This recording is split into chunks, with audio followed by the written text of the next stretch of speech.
have turned up, even though if it is 15 minutes late. Hopefully a few more will turn up. Let me introduce to you all our guest speaker, who has भैया थोड़ा ये इनके office से लेके आए हैं. कोई बात नहीं आने वाले. Can you please come forward if you don't mind? Because your vision will be completely blocked by him. So please come forward. Can you both sit that side? It's okay for me. Please come forward. Yeah, come with me. नहीं ये देखते हैं मैं ऊपर चला जाऊँ. Okay, fine. You don't sit in front of you, so your vision will be completely blocked. Please come here. Come. Sit. It's okay. Trust me, I used to have exactly those comments, so it's fine. Here. You can sit here. It's super actually coughing, so I don't know. No problem at all. It's better you cough here, not over there in front of the camera. So then everybody will hear only your cough, not her voice. That's why I was way behind. And my apologies for the number of cameras. I work for the government, so I need to show that I was actually where I said I was. So, you know, so some of it is that. Accountability in the regime of audit culture. I'll Sorry? give you all also a reading on Dude, audit I'm culture. scared to do what's going on with my phone. I'm scared to say anything these days. So you never know. You never know, right? Okay, so good evening, everybody. We have today guest speaker, Dr. Sabina Matthias from National Skills Development Corporation. Dr. Matthias has a very interesting career trajectory, all the way from the United States to India. I personally met her at a conference early this year in San Francisco in April. And then we realized we have too many common friends, but we didn't know each other before. So we actually both are back to India after spending many years for our studies and work abroad. And as you must have read the short bio that I circulated with all of you, she is an education specialist working with NSDC right now, and she leads industry engagement, international collaborations for NSDC. Prior to joining NSDC in the United States, she has worked as a policy researcher. We have been discussing policy research in this class, right? And the kind of questions you ask as a policy research professional. So, and in governance capacity development specialist for interventions ranging from Obamacare's M-Insure exchange, the Safe Harbor Law, anti-sex trafficking, immigration reform, and charter school governance. There is a kind of school in the United States which is not that common in India called charter school. We'll talk about that sometime in the future. So her current research interest is on India's national education policy and program, the draft NEP, which hopefully sections of it some of you have read, as I can make out from your reflection papers. Some of you have not read it yet. That also I can make out from your reflection papers. But here she is, that's her research interest, and history and historiography of education, future of work, society and learning, and Heutagogy. That's a new one. That's a new discipline. It's about lifelong learning and the role of the university in that. And whether this format, this me standing in the front and you guys scattered. This is a really bad. Yeah, if this format. is going to be the format of the future or not. But anyway, so. I shouldn't say good or bad, right? No, there's no value judgment here. We're very value neutral. Try to be as value neutral as possible. I'll sit here and let our guest speakers. So we could not imagine people working for the government having to do something like this. Well, here's the thing though. Here's the new thing though. I don't exactly work entirely government. I'm in this really fun thing called a PPP. It's a public-private institution. I am what we call a special project vehicle. So we are one of many different kinds of funding mechanisms that the government has. Technically, NSDC is a bank. So I work for a bank. So you see, audit is a big deal in banks. So I'm going to see if I can set this up before I begin, so to get some background, because most of you said that you'd like a little bit of background about my role at NSDC itself, and then I'm going to get into the actual topic of today. And if I ramble and if I go too technical, stop me, ask questions. Please, please don't keep this too formal. It gets very boring otherwise, because I have like lots of pretty charts, you know, and pretty charts is a specialty, and I can throw really big numbers at you too. So, and again, it's a specialty. In India, I can just run away with numbers because there's a lot of us. So everything looks impressive. Did you talk? So yeah, quickly. Yeah, go for it. I'm open for questions throughout. Go for it. Yeah. But we'll try to We'll try to stick to formats. keep it not too much at the beginning. Yeah. So I'm going to try and stick to a script because Somebody, this one at the front. I.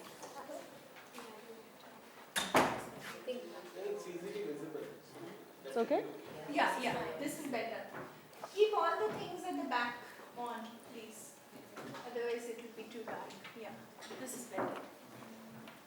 Right. So, hi again. I'm glad everybody could make it out tonight. I know you must be exhausted. Do you guys have class in the daytime as well? Yeah. Right, you're definitely exhausted. And they have classes till 10:30 at night, 11 sometimes. Do you guys want coffee? Right? No? There'll be some. All right. So, right. Like I said, I'm going to try and not make it dry, but this is fun if you're a policy wonk like I am.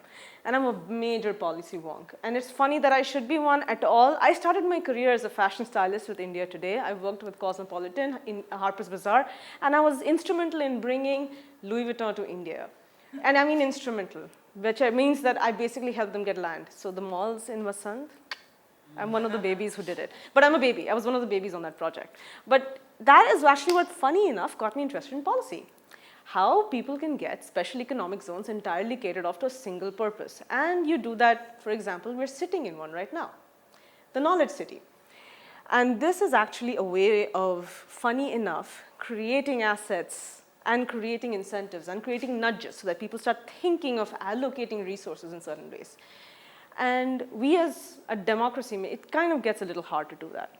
NSDC now, which I'm going to first talk about NSDC, then I'm going to go into the other parts of what I have been doing with learning, skilling, and the future of work and education. And my big push is that the current format that we're in is redundant. It cannot continue to function, and if it does, we are shortchanging our youth. And I'm of the position that most of our degrees and diplomas, everything is going to get very redundant, probably in the next 2 years itself, mine included. So individuals like myself as well have to go back to school practically immediately. Anyway, so like I said, the Skill India mission is part of what I'm the technical lead for that. And though we talked about our international collaborations more, actually what I do is the education side of it entirely. So the Skill India mission does look like a very specific asset building mission. Our job is to set up infrastructure for skill development in every district of the country. So we have 600 plus government funded centers. But as you'll note, I'll go through this. Like I said, I can throw real big numbers at you. We have all sorts of infrastructure right now. But my specific job is what happens at the centers. So, and that can get really complicated, especially because people have very different ideas of what education really means. Is it learning? Is it an assessment? Is it a test? Is it a qualification? Is it your degree in the end? Is it the fact that you get a job? Or is it just the fact that you had a great time in class? You just chilled. You just talked about the meaning of life and just relaxed. And you got focused. Or maybe you didn't get focused, but even that was education. Maybe that's your idea of what it means to learn. My job is to make sure that all of that connects somehow under some framework, that we can incentivize and tell people, go to school. It's worth it. Stay in school for a little while. It will be worth it, and there's a return. And we tell people, other than institutions and other than your families, to come in and put some money behind it, instead of just increasing the qualification level every year as we go in. So anyway, so one is the Skill India mission and what we do. Then there is the disrupting nature of work and how work itself is getting affected here in India and abroad, and the work that I specifically run at NSDC. And then my own personal favorite topic, the future of learning, and how I got to know this really fancy word called Utagoji. And the only reason I liked it initially was because it sounded like haute couture. And then I was like, oh my God, yes, throwback. But but then I realized it meant something entirely different. So, and I fell in love with it as well. So it works. So quickly, this is a broad timeline and establishment of how NSDC actually works. It is one of many, many governmental agencies working in education. However, we are separate from education. NSDC was actually set up in 2008. So we precede the skill development mission. We precede everything that came and you see right now. We were set up as a PPP in the Ministry of Finance, and within 6 months, we had our first policy. And before you knew it, we also had a massive amount of money that was given to us. At that time, it was a small amount. It was 200 crore. That corpus has grown since. We are now touching around $250 million on annual budget, plus grants, plus et cetera, plus other things. Anyway, so this is actually the broad way of how we're actually functioned.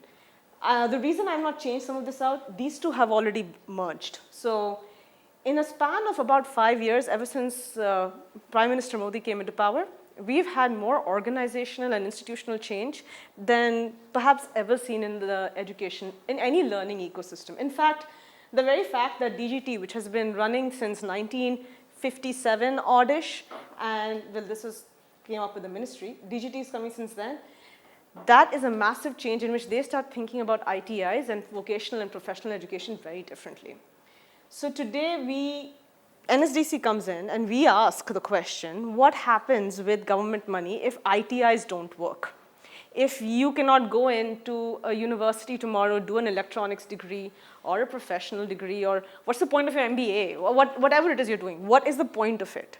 And if it doesn't get you a job, because our wage rate in India is very depressed. You do not make money once you get out of college. You'll be lucky if you get 15,000, lucky. And that is not even our minimum wage rate. So in fact, my driver makes fun of me and says that, ma'am, I'm getting the minimum wage scale, completely out of seniority. He has no other reason. No other reason. But he's very skilled. He's very skilled. I made sure he got a certification too. So anyway, so among the things that we do is we don't do long-term programs. We decided that we're going to do short-term interventions. There are people like, for example, my driver. I'm going to call him Sumit because that's who he is. Sumit comes in and he's actually picked up things along the way. He knows how to do a little bit of electronics work at home. He knows how to fix practically anything. It's crazy. He takes care of my car, obviously. And then he's, weirdly enough, my mother's caregiver when I'm traveling. So he's this really weirdly multi-skilled individual. Plus he runs farms. Plus he also takes care of any rental property that's out there. Like so in case you're looking for renters and need verification done, he's your man, just saying. So, but anyway, the point of the matter is he really, really wanted to become an electrician. He was actually weirdly passionate about it, except that polytechnics and ITIs require very strict exit criteria and entry criteria. You have to be 5th grade pass. So you have to have a certificate from a registered board. And even if you can do the work, it doesn't really count because you don't have that specific certificate from that specific board. And then you have at least 2 other assessments after getting an education before you can become registered under Central Electricians Act. By the way, we are very highly regulated even for that. So the electricians that come to your homes should not be coming to your homes. Technically, they shouldn't be. It is an extremely, extremely regulated space. But they do. The meter changes that happen, yeah, we know it happens. And those things are all supposed to be regulated by these very acts. Anyway, so NSDC comes in and says, you know what, people have the skills. We're going to create a certain amount of mechanism in which we at least get them in so that they have some amount of refreshment, they can formalize some of those skills, figure out that there are processes and assessments in place, and then we move forward from there. We give them a certificate that is recognized. We have our Government of India chapa because everybody loves that. And we have the accreditation, we are the accreditation. And then we make sure that people get jobs as well. So someone like Sumit now can go with this certificate and get a 3-time wage increase. So right now, all the certificates from the Skill India mission have a 3%, 3 times increase in their wages. So where he used to earn, say roughly, I'll be honest, he only earned 9,000 rupees before he came into my little ecosystem. He's now at 18 grand. And this is somebody that is within a span of past 2 years, and this is just his formal income. So informal income is a whole other game. But this is where NSDC operates. And how we go about doing it is through the sector skill councils, which we created through grants, and the private sector, whom we actually receive a lot of money from.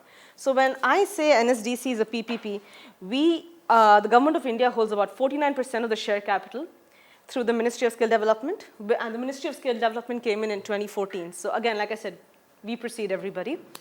And the other 51% is actually owned by the Confederation of Indian Industries, FICCI, ASSOCHAM, and SIAM, and a lot of other industry associations. So we are actually private sector for all effects and purposes, which is why I'm a bank. I need to audit. So NSDC plays what we call a pivotal role in creating, incentivizing, and funding various skill initiatives. We also create skill training capacities, and we foster private sector participation. And it works very closely with the Ministry of Skill Development and Entrepreneurship when it did come about, so 2014 when it came into being, and NCVET when it came into being.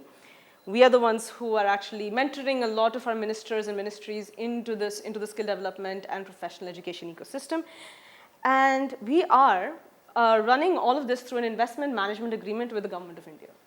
So the National Skill Development Fund is its own granting mechanism. It's a society, it's a trust in its own way. And the reason I need you to understand is because funding in India gets really tricky, especially education funding, especially if you're in concurrent lists. We are not, we're central.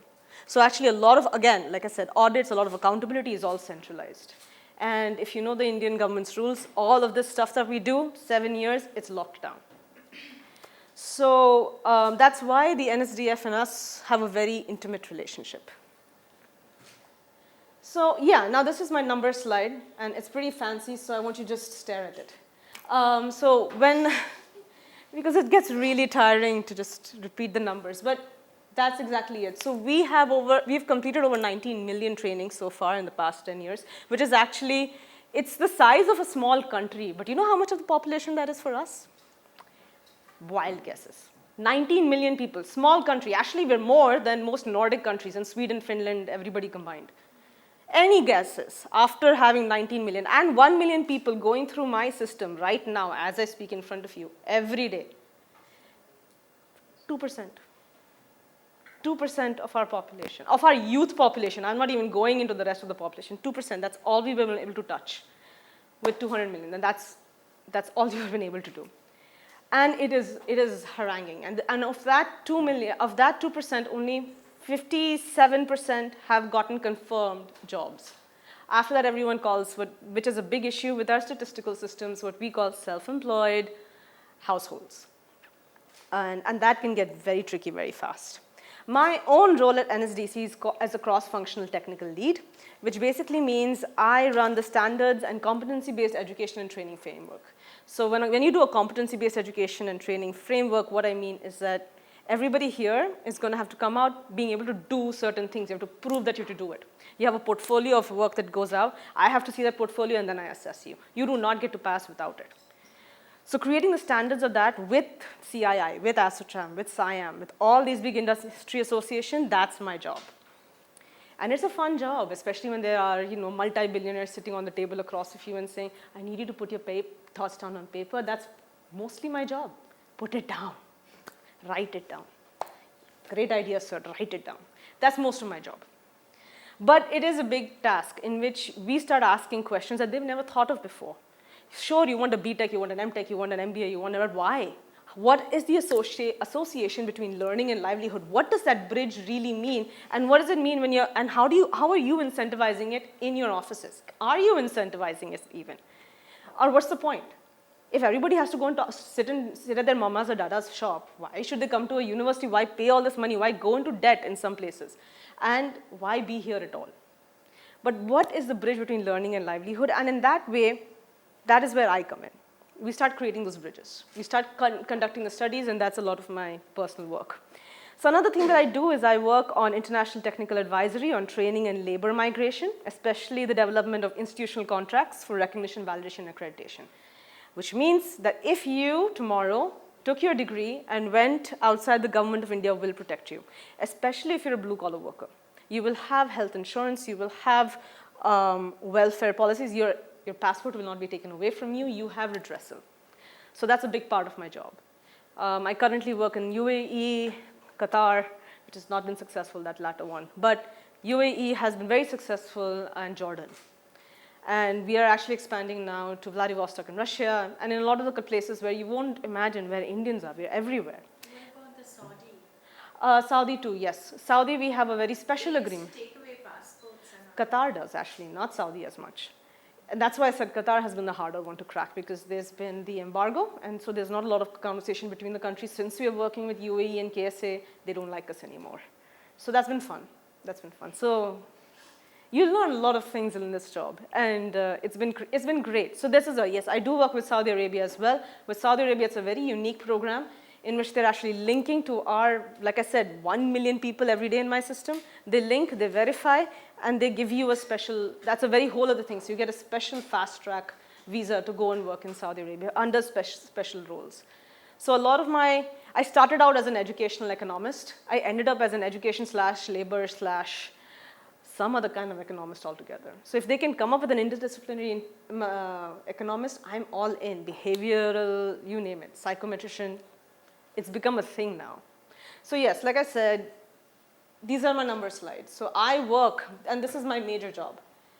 I have, with my team, identified over 2,500 roles in India. And I mean, and 70% of those happen to be unorganized, which makes sense because 70.7% of our population actually is completely rural. They've never been dignified by this kind of a space. And that's a big problem also that we've noticed. We are not dignifying learning.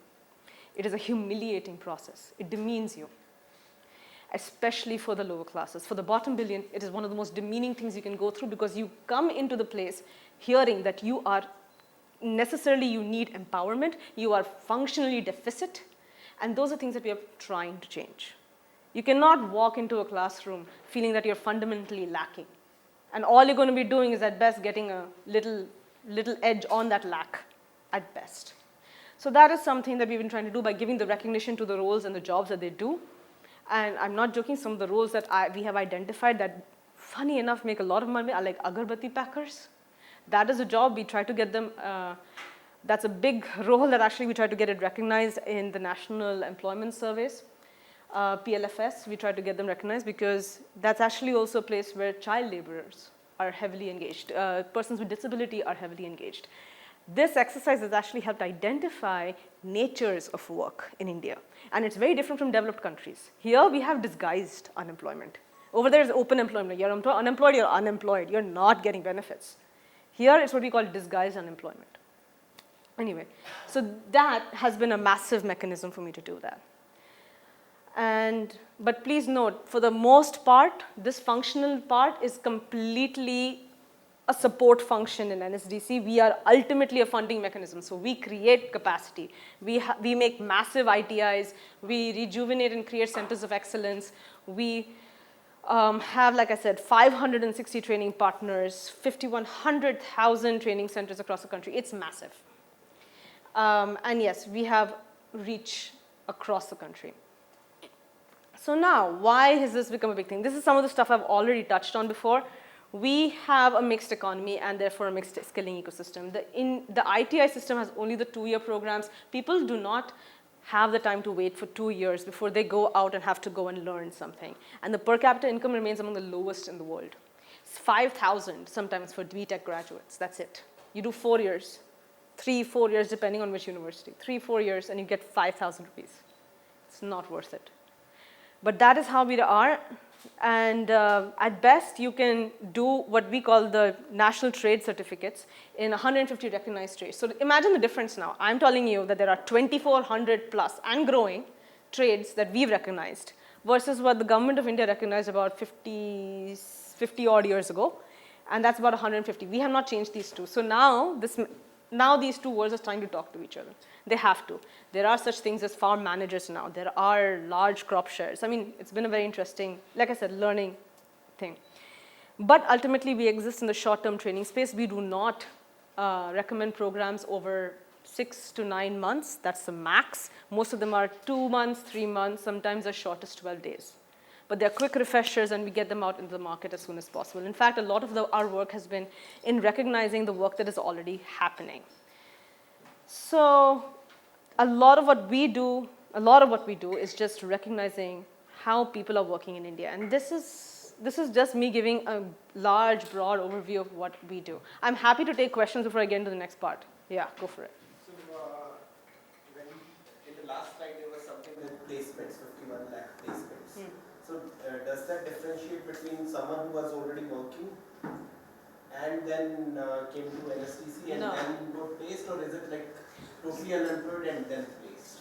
No, so we don't know about unemployed. So what we do is we have a system which tracks everyone from mobilization, enrollment, training, certification, training, assessment, certification, and then placement. Placement is only tracked if you've been in a job for 6 months. So you're tracked at the point of departure when you got certified, 3 months in, and the verification process again is pretty stringent. We ask for pay slips or a contract, because that's another thing that we've noticed. People don't get contracts for work. Ask for a contract always. I don't care how big the company is. Always ask for a contract. Contracts and then a bank account. So we try our best. So those are 51 lakh is actually a verified number. So actually the number, if we lose track of people roughly around 4 months, because especially at the bottom of the pyramid, numbers change quickly. And if your number and your Aadhaar are not linked, we can't track you down. And that's a massive issue. That's a data issue that we face. And this is when we have biometric attendance. So we have biometric attendance, at least our government grant institutions have CCTVs, we know who's coming, who's going. But again, it's a process, it's not easy. Everyone knows how to game the system. In fact, it seems to be a big part of how we work as well, gaming the system. So, yeah, go for it. You said something about 3% increase when they get the certificates. Yes, 3 How times. does that increase work? So how it happens is this. We have 2 different kinds of programs. One is the short-term training, and then like I said, there's a lot of recognition of work itself. So what we do is we work with industry partners. We go in and they have a massive workforce, like especially construction, automotive industry, agriculture, who get paid like daily wages, minimum wages. We send them through our bootcamp programs, which I said is anywhere between 3 and 12 days, depending on what kind of program it is.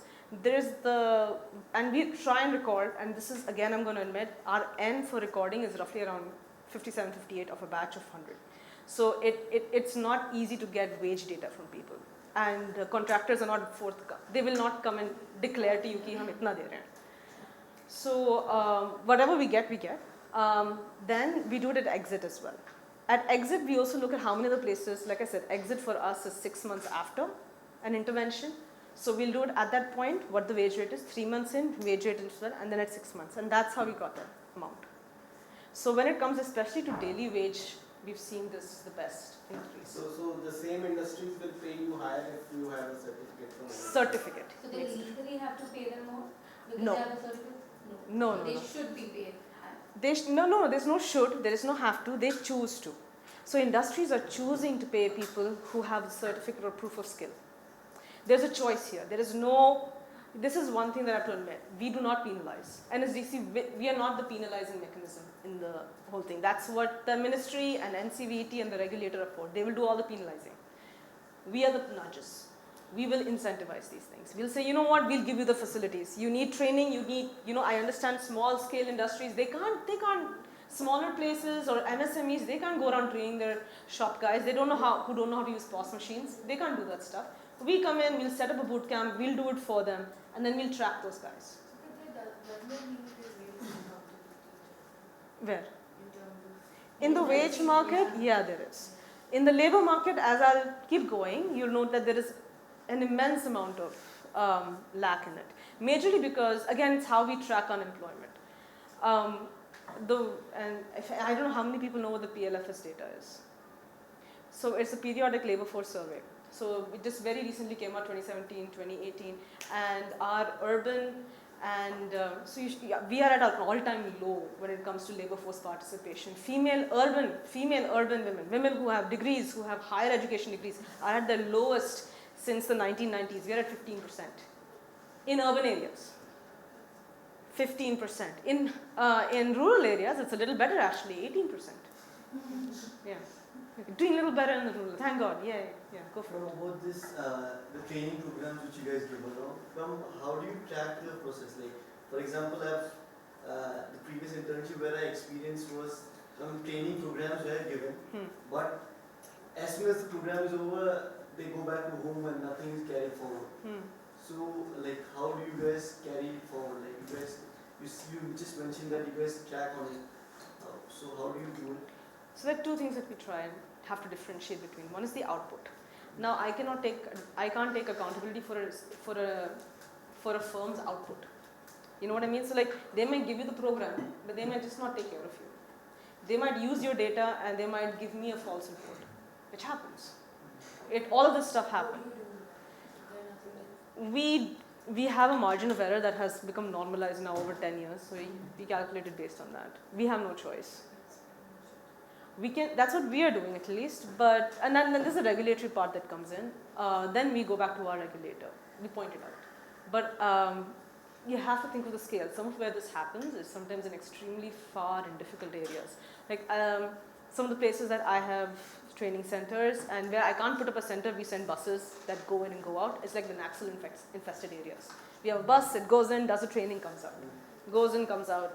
We do that. We tried giving library systems also that, but it is difficult.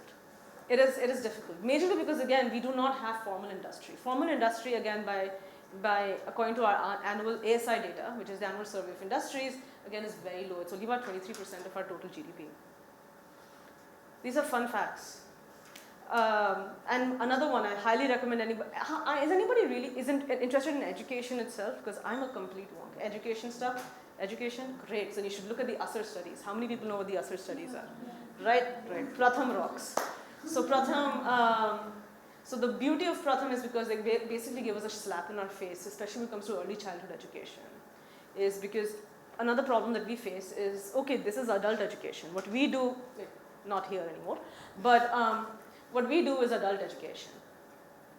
But you know, the thing about being an adult is you assume that you're able to read, write, do a little basic amount of arithmetic, you have functional literacy, you know how to understand the difference between digital format, you know how to curate your information a certain way, you think.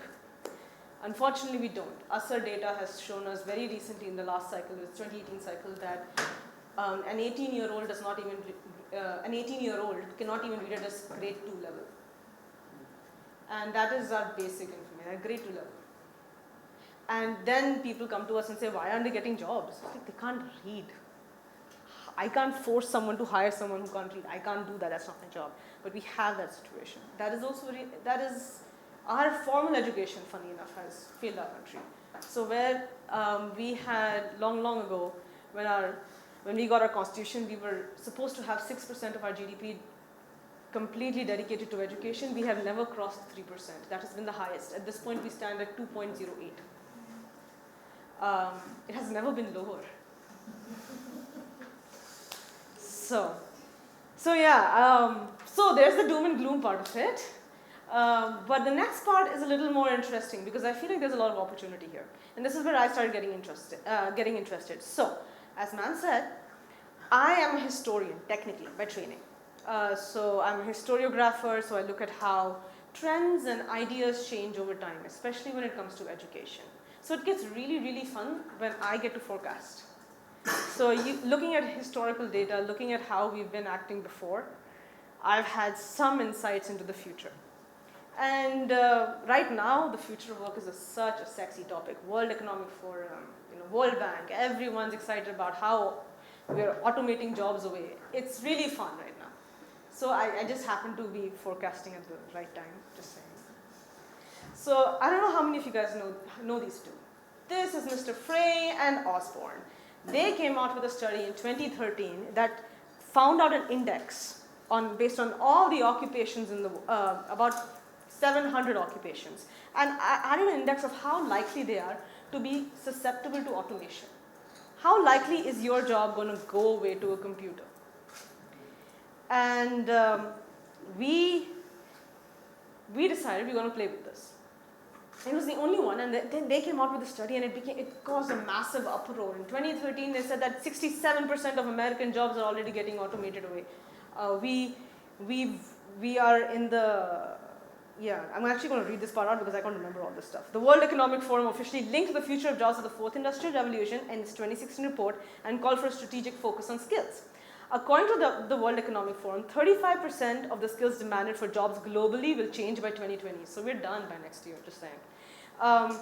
It is expected that 58% of the core skills required to perform a job will remain the same by 2022, meaning an average shift of 42% in the required skills. So half of what you do is going to change by the time you graduate. This is something they have actually heard from me several times, and whenever I say this, I can see the scary look in their face. So, sorry?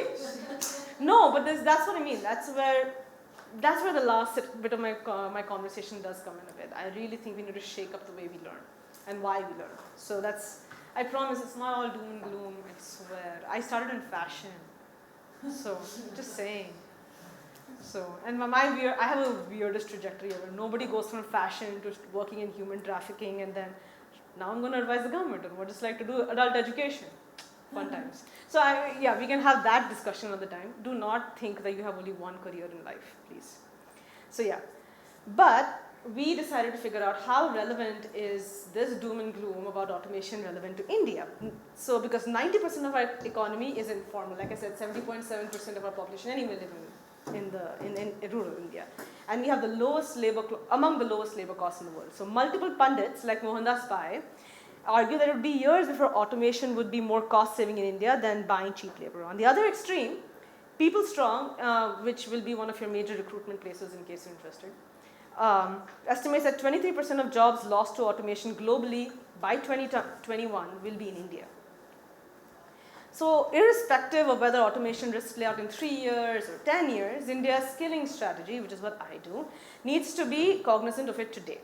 However, this is what we've done. We recognize that not all innovations that raise productivity displace workers, and not all innovations that displace workers sustainably affect productivity. So, let's not conflate the two. And so, now this is how Dr. Mukherjee actually met me. So, when this whole hoopla started happening, that AI is taking our jobs away, robots are going to make our cars, and all our data saving and everything is going to the cloud. We don't even need to understand what data is. Coding is getting automated away. Great, what do we do? So, that's when NSDC were like, okay, we need to figure out what does it mean for us. Okay, what's going to happen? We have money and we have limited resources to give out. How are we going about doing it? So anyway, to get a baseline, the NSDC studied the risk of automation and select entry-level roles. Now, a lot of these roles were literally entry-level. They're like data entry operators, tailors, retailers, e-commerce professionals, etc.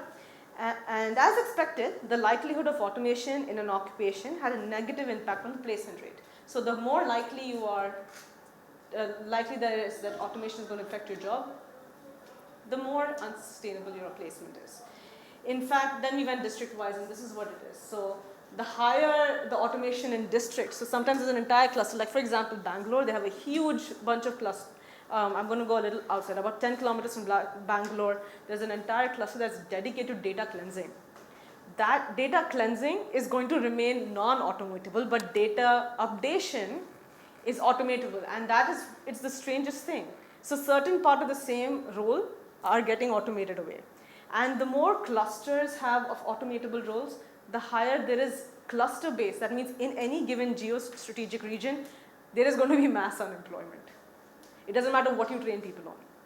There's mass unemployment in pockets of India like this. So that's what we actually found out. So there's a lot of other things that we also found out. On the flip side, jobs that required human interaction, empathy, and judgment seemed least affected, and there's data now to support it. For instance, all else remaining constant, someone being trained in a job with very low automatability, like hairdressing, had a 4% higher likelihood of short-term placement. And like I said, 6 months is our short-term placement thing that we do. So 4% chance, and would remain in that job and in that career for a longer time, and thus getting a higher wage differential over time. Obviously, you stay employed, the longer you're employed, the more money you have. Interestingly, across the nation, women are being trained in much less automatable occupations, and yes, there is sexism in that. I know that. Yeah, than men. which should be a green shoot for future female labor force participation. While 4% might not seem like much, remember this is only the effect on short-term placement. The gap only gets wider the longer people spend their careers and as more automation occurs in the industry. Now, Pearson, who actually came up with that study, Frey and Osborne work with the Oxford Martin School. Again, great resources. If you can take notes, that's the notes you should take. All these weird ass studies and resources, these are the places you should go and check out every once in a while. But these two are pretty wonky, ML researchers, machine learning researchers. And they're the ones who also, they decided, we're going to go back to our study. Maybe we were wrong, and they were wrong. And I love this fact. So we did this entire study on the fact that they created this index. So they went back and revised their index. And we're still right, by the way. NSDC is still right. We still got it perfectly. Because they did something else. They added behavioral skills. Now, this is something NSDC already factored in for. We do a lot of soft skill and behavioral skills training. Because what ends up happening is, when we saw this information, it was huge validation for us. So how you talk to someone, how warm you make them feel, how much somebody feels heard. And like I said, remember at the beginning, the dignity of learning must come back into learning. You cannot cut it off that way. This is one reason why, if anybody, has anybody been to a Government of India school? Really? How? Where? In Dehradun. Have you seen the MCD wala schools? The ones that are completely shanty towns. Yes. Okay, so what was it like? It was weird. It was not a very good school environment. It was very, the teachers were not passionate about what they were doing. The kids were treated badly. It was constantly like they're doing them a favor by having them there. And they get midday meals there. And the midday meals are absolutely disgusting. The teachers didn't care what they were eating or not eating. The children were motivated, not motivated, happy, not happy, learning, catching on, completely out of what they're doing. Yeah. So it was not the ideal. So I'm going to tell you about one of my experiences. So from here, you go roughly, right next to my house, I live in Civil Lines in Delhi. So right next to my house, and Civil Lines is supposed to be the fancy pants place of Delhi. So, and yeah, great. I have, the LG's mansion is right there, the central secretariat, right there. 2 minutes down, you go into Timarpur and right after Majnu Ka Tila. It is one of the most drug-ridden places you'll ever go to. It is one of the worst infested areas you'll ever be. That's where I did my research. And my sister and I, we're both educators. So, and she's trying to do science education, and then here I am trying to do I was doing all sorts of other, just how are you getting money? What is this mess? So anyway, Swachh Bharat was happening at the time. The toilets weren't working. The water, there was a cholera infestation in the school because the water was infested because the toilets weren't working. And there was drug peddling outside. There had been 4 disappearances of students in just the past 6 months. Absenteeism is a huge issue. So you can imagine it was one of those places that you're like, oh my God, how do you even begin solving this? And the only amount that you get per annum, they only got 50,000 for maintenance. I mean, That's huge. I did a project in a Haryana government school, they get 7,000. so exactly, this is supposed to be, not that's a lot. Yeah, that's why I was saying. 50,000 is immense, right? Yeah. It was big, but where did it go? They had, I don't know, I'm sure many of you will not know the original DOS computers. I know it. You have no idea what I'm talking about, right? So they had the original DOS computer sitting in that school. I have a different experience, especially in terms of infrastructure. It's changing, it has changed a lot during my PhD thesis. I saw several government schools with computer labs, with electricity. In Gujarat I've seen, even in Haryana, even in my village I've seen a lot of change in infrastructure. And that's what I'm actually going to get to. That's what actually did fundamentally change. So what people did, which is why I liked it, the same school I went back to, it's called one of the turnaround school projects. Delhi government did it, Haryana government did it very specifically. In fact, Punjab did it, Gujarat did it, but they focused on the Ahmedabad cluster. So there was, so then they started doing turnkey projects with schools. And that's when things like the happiness curriculum, which is now getting nationalized, and the entrepreneurial, Manu Gulati, Vikram Bhatt, Dream a Dream Foundation, those people, wonderful people who come in and they actually start bringing dignity back to education. So this actually starts making a huge deal. you will not, it'll be nice to realize just that soft skills training, which is about 12 days, working days, to at best 2 months. That's what we're doing. People know how to do their job. That's what we learned. People know how to do their job. Just doing even 2 weeks of that, 8 weeks of that training led to only a 0.8% at the firm level. So if they stayed in the same firm, they only made like 0.8% increase in their wages. But guess how much the firm made? Wildest guess. How much is the firm's return on investment just for taking out 8 weeks from their workers and then plugging them back in? How much on that time? Anybody? Wildest guess. It was 258%. Yeah. That is the return on investment in just 8 weeks of just teaching people to how to treat each other with dignity. That's it. So this was a fun study, and that's how we said, I have a question. When you're talking about soft skills, very recently, like last month, as you know, we hosted the World Youth Conference in collaboration with MGIP, which specifically focused on social and emotional learning for promoting SDGs. So in terms of soft skills, do you define it a little more for the students? What kind of social and emotional skills you're talking about? So I'm going to actually compress it as much as I can, because technically these are it. There are 20 different indicators, and it depends on who you're reading. But if you go to Europe and you come to obviously UK, which is doing the most amount of mapping on this, this is what you'll get. There'll be 21 different skills. They're called 21st century skills and capabilities.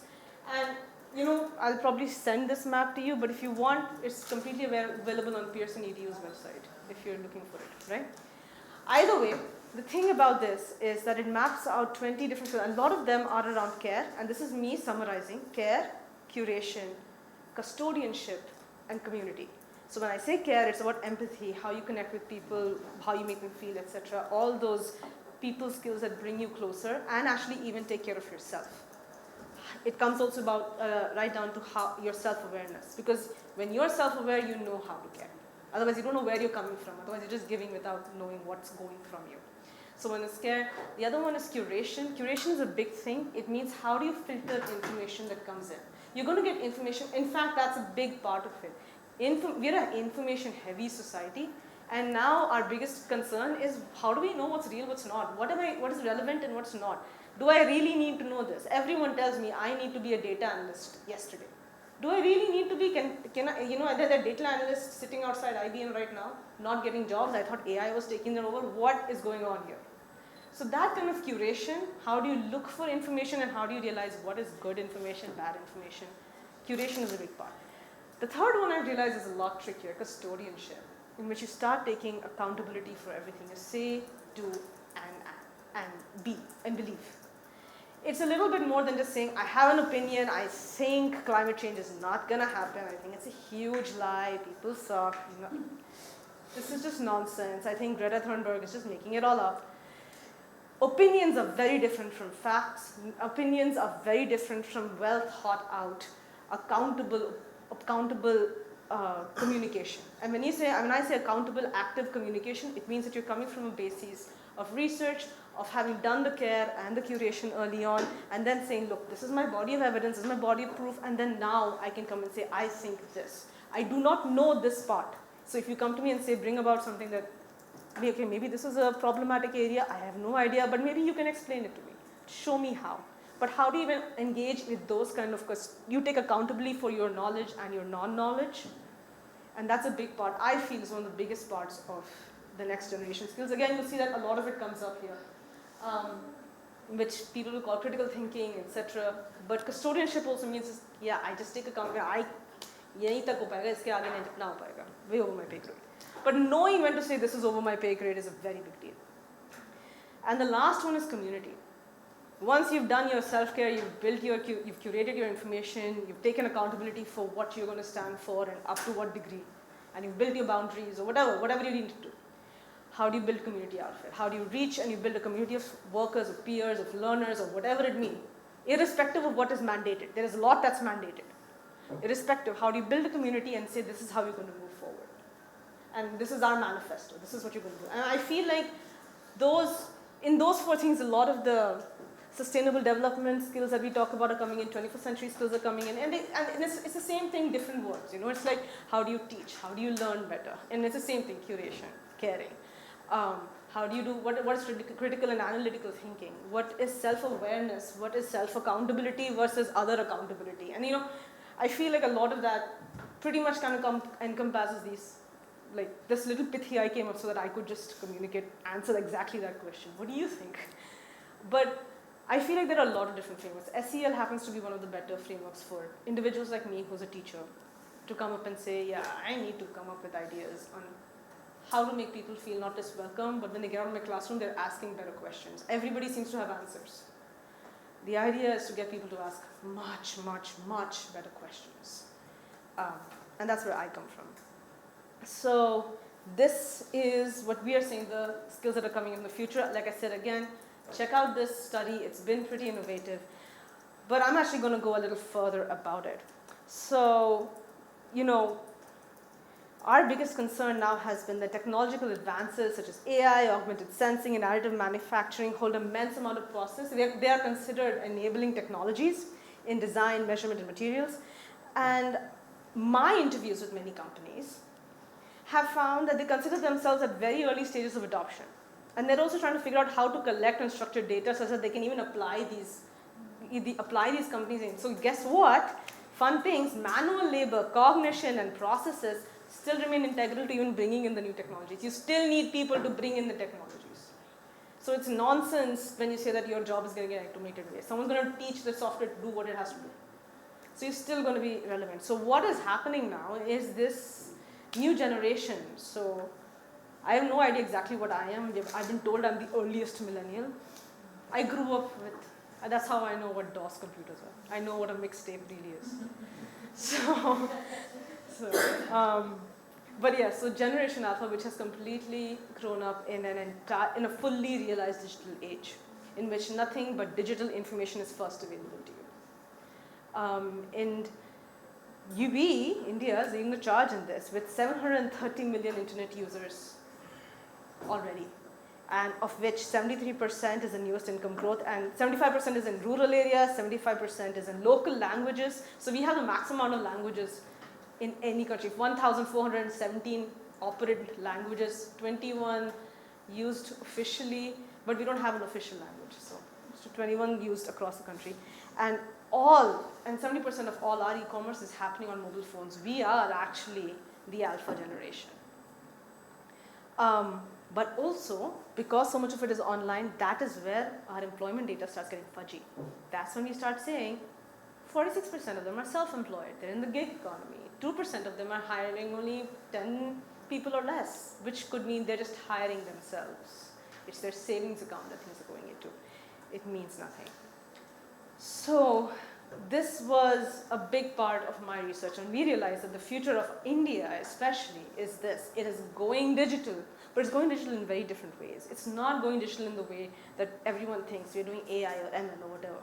And it's not happening that way. What's happening is that we are collecting devices like never before, but we are also more aware of what's happening with those devices. This is a very aware generation. We are actually switching off more. We're checking out more. We don't want to be tracked more. And at the same time, we have the strangest body and visual dysmorphias about ourselves, again, because of this the technology itself. So hi, Generation Alpha, I'm the millennial. I'm sorry. Yeah, and this is where I come to future of learning. Again, I want to break it up a little bit. So anybody has questions, any weird comments even? Nothing? Great. So with education, this is where my job gets super tricky, and where I learned haute couture could be Utagoji. And I'm actually going to bring that in again. So couture is a very good way of thinking about education. It's a lot about customize. So this is what happens when educational administrators come into the picture. Education administrators like me say that we want solutions, we need to reach masses. Like I said, with all the stuff, with all the money, with all this, the hoopla that is the Skill India mission, we've only been able to effectively reach 2% of our population, of our youth population. Our youth population in a few years is, I think right now it's at 148 million, 18 to 23, that's somewhere around this age group, and 18 to 23, and that's 11.7% of our population, and you are getting the fewest jobs, and that is something that's freaking all of us out. So we need to get you guys going, up and running, how to make sure that you hit the ground running as you're out of here. So, but our thing is that we figured, and this is where policymakers come into the play, we try and say, okay, we need a solution that will be completely scaled, that will go all over, that will touch the farthest reaches in Tripura, and where there's no tower or anything. I need to still get a LAN network there to get some, so we're doing that. We're like, we need to reach everybody all the time, all at once. But our problem is that, again, the engagement with education and learning, that's where we start having problems again. And this is where there is the education service platforms. Right now, we have learning management systems, we have your Khan Academies, your Baiju and Toppers, etc. And they're all teach the test. Everyone is teaching to test. You're competing all the time. You're on the clock. It's stupid how the metronome is always going. You just feel it. I have not seen a generation more anxious than this one. Who's not suffering from depression and body dysmorphias more than this one. Because you're always studying for the next test. Always. If it's not this one, you're for some GRE, for some GMAT, for the next TOEFL, for the next, oh my God, I have to do this competitive exam in this place. And honestly, education systems are responsible for it because there's so many of you. Damn it, so many of you. And there's so many of us, this generation as well. We're somewhere in the middle and we have to rethink our entire careers because we are getting redundant by you. Great. Fun times, man.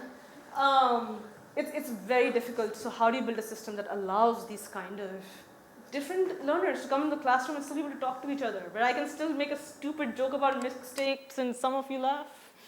So, and that is where automation's double threat is coming in. So I don't know what I want to automate. Do I want to automate the content? Do I automate the curation? Do I automate the caring? Can I automate caring? Can I genuinely automate caring? Can I automate accountability? Apparently I can. I'm collecting data like nobody's business. In fact, my phone might be collecting data that even I don't know about. But just take it, custodian take it. If I'm going to be accountable, take everything. But what do I automate when it comes to learning? Can I automate community? Because that's the first thing that got automated, right? Facebook, Instagram, or Pinterest, or whichever is your thing of choice. If I have dated myself with any of these, I'm sorry. So, but that's what happened with all these learning platforms. What does it mean? What do you need? How do you know what you need? So this is where we got stuck. We got stuck because this is how India's population is growing. And at the same time, fewer and fewer of us are going to universities. Fewer and fewer are ending up in rooms like this. We are, in fact, lower than the global average. And why I put in China, because that is, how many of you plan to become a consultant at some point? Or like are applying to a McKinsey or a BCG or anything? No? No? Okay, fine. But anyway, here's a really cool tip. If you have nothing to say in a meeting, just say, what are they doing in China? Okay. Works like a charm. Okay, just say that. Like that's a big thing. So anyway, which is where I came into. So right now we are at 11.7% of the population. I feel like we are already not doing enough. I mean, even though we've reached 2%, we've reached 2% of that group. Plus. And here in 2035, which is just 15 years away, and then we have water problems, renewable energy problems, blah, blah, blah. Those things are happening. And it's 8.8% of the population that needs to get ready to be cyclical learners. So for us, right now, this classroom should have been filled, and people should have been spilling over from outside. That is the amount of enrollment we should have been seeing in higher education right now. That's the kind of enrollment we should be seeing in technical education. Because guess what? I'm going to tell you a fun fact. Plumbers earn more than MBAs right now. 2.5 lakh. In India, if you're interested. But if you go abroad, they're one of the most valuable. I didn't even know about this. I didn't know there was a thing called vacuum plumbing. Whatever that is. I still haven't figured it out completely. Or plasma plumbing. It's fascinating. I'm completely stunned by this stuff. The things you learn, or shipyard building, and deep sea diving welding. But welding and plumbing, I've realized, are big things. Yeah. I came to know about another great profession in San Francisco. Which one? Very highly paid. Huh. Dog sitter.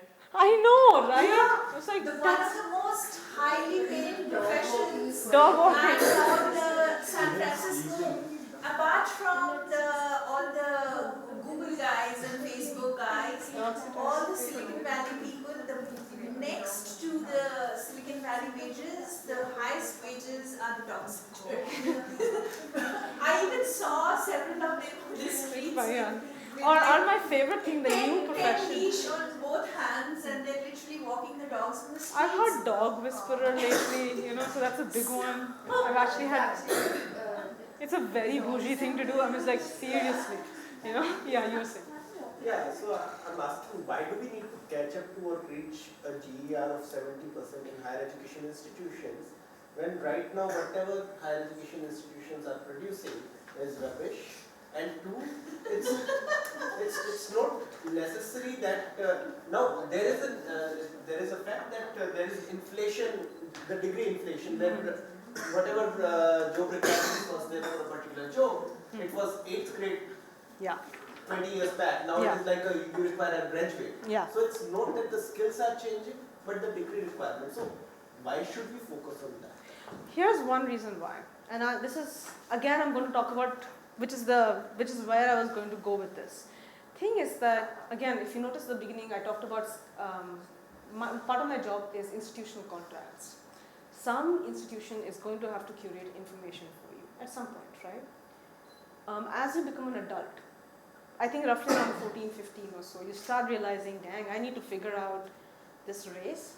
Somebody's just put me on this stupid line, they've told me I got to run in this direction, I have no idea what I'm doing. You need to figure out people who can help you run. Or if nothing else, walk. Or hold your hand and say, yeah, I know it sucks. But you need people whom you can do that with. And hopefully you'll meet people who are great teachers who will show you how. I'm going to finish. Let me finish. Let me get to it.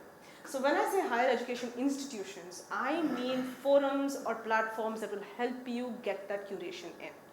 Now, at the moment, unfortunately, we're stuck in this format. We're stuck in formal education formats. You have a UGC accreditation happening right now. An institution that, if things go the way they should be going, or if the rumors are right, will be dead by next year. And So, replaced by another one. yeah. So it doesn't matter. The name change.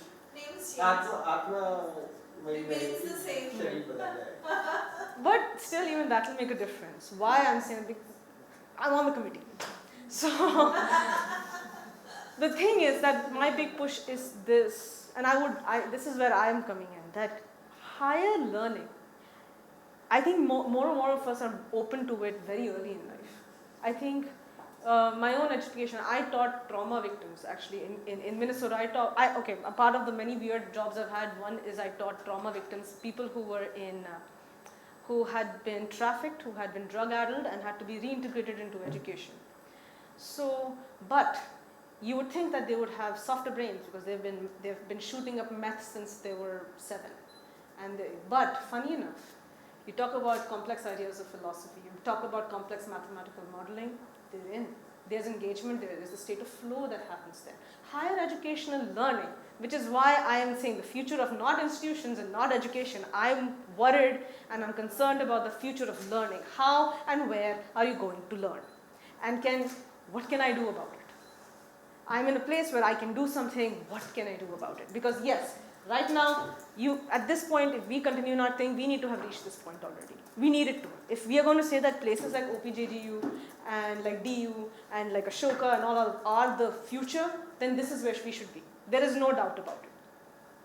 This, like I said, this classroom should be spilling over. But there are fewer and fewer students who are engaged, fewer and fewer students who give a damn about showing up, fewer of them who want to look up and look at your face when you're teaching. So there's a lot of those kind of things. So why? What are we getting wrong? So this is when I'm saying it. So unfortunately, if we stay where we are, this is where we should be. If we want to get in any place in 2050, because we are having the largest number of dropouts in the developing world. Dropouts from? from education, from formal education, even from higher education. It seems that the first year and second year of college, of any 3 and 4 degree college, sees a huge amount of dropouts, especially for first generation learners in India. First generation learners or English ESL learners, etc. And so this is me making my pitch. I want a standard, I want information, I want to create incentives, I want accountability. And I say this everywhere I go. And this stuff I can definitely talk to you about. I don't think curricula should not be changed, once in 10 years. It should be changed every 6 months if possible. Assessments should not be what they are right now. You shouldn't be teaching tests. You should have blah, blah, blah. And that is just me being an educational administrator. But what it ultimately means, and this is where I come to where my fashion background came really handy, is when I started looking for models of learning. What does the university or the higher education place of the future look like? And yeah, this is something interesting, the flipped classroom, the lifelong learning. And my favorite is the missions and not majors. You come in, when I started this whole conversation, you asked me what are the things that I think people are going to need in the future. You're going to need to figure out what you care about and how many times that's going to start changing in your life. Because that's another big thing. You're going to change a lot. And when you do, you're going to want to come back. You're going to want to keep going back to university. I started out in fashion. I became an educator. 10 years from now, I really want to be a librarian. I really, really do. It's a big deal to me, man. I just really want to be a librarian. Huh? No, I just realized that libraries are changing. Libraries are becoming one of the most beautiful public institutions in the world. In fact, they're becoming greenhouses, they're becoming institutes of higher and continued in community learning, they're becoming the centers of democratic thought. I really want to be a librarian. Exactly. I really want to be a librarian. Unfortunately, not in India, we were having this discussion. Yeah, in India that's another big project, pet project, which we can have in a little bit. There are only 100, for 1.5 billion people, we have only 100,000 public libraries, roughly 115,000 or something like that. And of which only about 10 are really national credited, cared for libraries. But if you go in, best luck. So this is where, this is one of the many things that I was going to talk about. But yes, I'm wondering now if we can have sharing universities, experiential universities, or subscription universities. Where do we start? Can we kind of pay a little bit and just keep coming back and forth? Where somebody like me who hates being in classrooms can learn online. I can go and hit up a professor and say, you know what, I'm thinking about this. You think I can work something out with this? Can I do that? So you subscribe to a higher educational environment. Or can you do experiential universities, which is what we are trying to create. And I'll be honest, we've not had a lot of traction. And as DCs, people don't like it when you say that you're not supposed to have a teacher in the front and students over here. And somebody else coming in the kind saying, why is nobody in their seats? If we don't have that, somehow we're not good educators. But anyway, so we're trying to do this. We're trying this flipped model in which what we do is 2 days of classroom education, 3 days on the shop floor. So those especially for high-end workers. And I mean high-end workers being, I'm training some people right now who are deep sea divers in Cochin Shipyard who are looking at our strategic manufacturing initiatives right now. So these individuals, we do 2 days in the classroom, 3 days outside. They come back, they do deep things in boot camps in which they just kind of reflect and talk about what it felt like, how they feel. So we're doing all these different kinds of immersive experience. That is one kind. Another one is the shared university in which we all it's again the gig economy of universities. If you can create a network that recognizes everyone around each other. If ideally a SEZ like this, and it's such a bad word for a knowledge zone, but all the same. An SEZ like this would be the ideal place for that, in which there is a lot of movement between professors, between students, between, I think this may not be the course I want for this term, I'll go and do it over there, I'll audit this. You would think that would work, that one. Or the one that for government makes the most sense, the partnership universities, in which we shake hands with private donors and say, you know what, you take care of the administration, we'll take care of the accreditation. But do it. And this is the one that already exists. I don't like it much. But it is the one that is running. I'm hoping that it goes to the other versions. So yeah, I'm going to stop right there because I have gone on forever. I'm open to questions, I'm open to anything else. You want to ask about fashion? Sure. Yeah, but yeah, that's another thing. When I say I want, why haute couture and lifelong learning became a big thing is because of this. I like the idea of a mission and not a major. If you can personalize your experience of learning, and if you are, and like I said, I have been very blessed in life. I've had the experience of being with mentors and friends and built a community that has helped me tailor each experience into a mode of meaning for myself. If you can do that, I think you're in a really good space. And that's where I've gotten interested in lifelong learning and education. Just learning, wherever you are. So yeah, that's me, and I'm done, I swear. And we can, wow. Yeah. Thank you. Yeah.